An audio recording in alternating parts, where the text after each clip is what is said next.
Hey guys, this is Divyansh, and I have written a few short stories which have gone viral. Viral, like having millions of views and liked by thousands of people, shared around on the internet. So, over the years, I've learned some things, some few tips which I would like to share with you guys, and you will also be able to write a kick ass short story. So, let's just dive right into it. Tip number one, understand that it's a story. Okay, it has to have a start, a middle, and an end.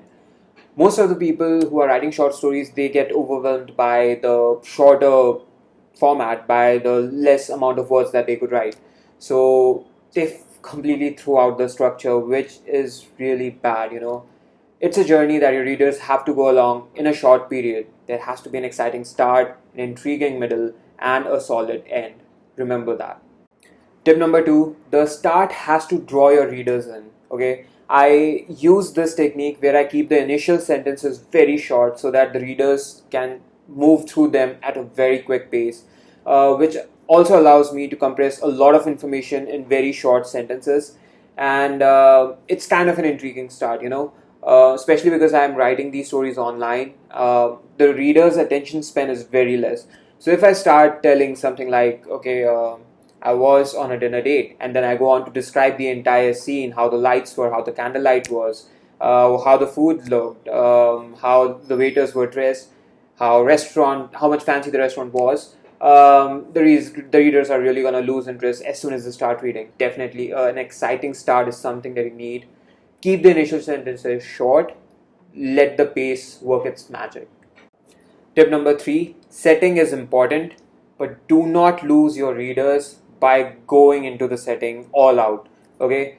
There's nothing more boring than reading about the house your protagonist is living in. Okay, if it's relevant to the story, do it.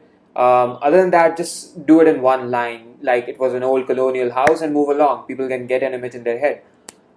There is nothing more boring than like describing the kind of wood the dining table of the protagonist is made of, unless it's relevant to your story. So keep the settings short, describe what is important, and move along. That's it. Tip number four, keep the character descriptions minimal, short, but exciting, and use them in a way to convey the information which you want to get out of it. So, suppose I'm saying I was on a date with this beautiful girl. She had these beautiful eyes, and then I go on for 4 lines describing about the blue colored beautiful eyes that she had and how gorgeous it was and how it like reflected the colors of the ocean or the sky or something like that. Avoid it. I can instead just say I looked into her blue, icy cold eyes, which conveyed something sinister that she was hiding inside. Okay, just one line, and I've conveyed that there might be something wrong with that character. I've just intrigued the reader with this little piece of information. Tip number five, before you approach your middle, your readers must already be intrigued by something. Okay, so say if I'm writing a paranormal story, before I'm approaching the middle, okay, they have to realize that something is wrong with that story somewhere along the way. It could be something very little, like you're chatting with a girl and it's going all lovey-dovey and you're getting these really romancy, sexy vibes out of it, and suddenly she texts something which the hero hasn't revealed to her yet. And that is going to be intriguing and alarming at the same time, as to like how she knows this when I haven't even told her about it. It's truly essential to keep the readers going through your story, to convey some kind of information that has intrigued them, that has got them emotionally involved or intellectually involved in your story before you approach the middle part of your story. Step number six, misdirection is the key. It is your holy grail. Use it to utmost advantage and exploit the hell out of it. Okay? Your story's length is short. At the end, you want your readers to feel like something has just gone off, and especially for thrillers, paranormal stories, crime, detective, anything. Use misdirection. Okay, like I learned from the great himself, Sir Arthur Conan Doyle. I've read Sherlock Holmes short stories like a gazillion times now. And in every story you see, he uses John Watson as a tool to misdirect the readers. Okay, John is gonna say something to Sherlock like, okay, this might be this might be this, whenever Sherlock is gonna ask him for explanations.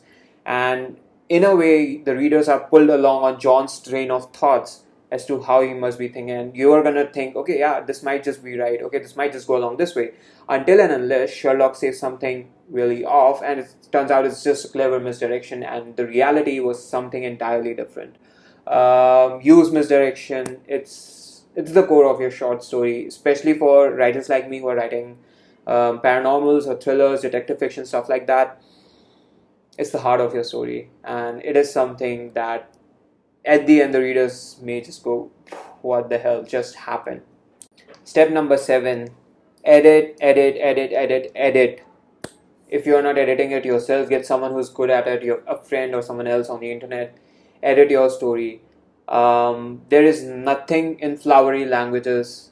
It's all about the depth in your story. Even if you're using simple words and the story has deep content and you're able to convey a lot of information in a short period of time, you're good to go. You have just triumphed over the guy who is writing 2 paragraphs describing the beautiful eyes of the girl he is dating. Last step: hit the ending. Your reader should feel something by the end of your story, by the end when he reads the very last word. At the end of your story, there should be something that the reader is taking away, or something that has moved him, or something that has fucked with his mind. Hey guys, I hope you enjoyed this video. If you did, do share it around with your friends, with your family, any writers you may know who are into short stories. Do subscribe to the channel and the Instagram handle, and I'm going to be sharing more and more such tips and tricks along the way. Bye.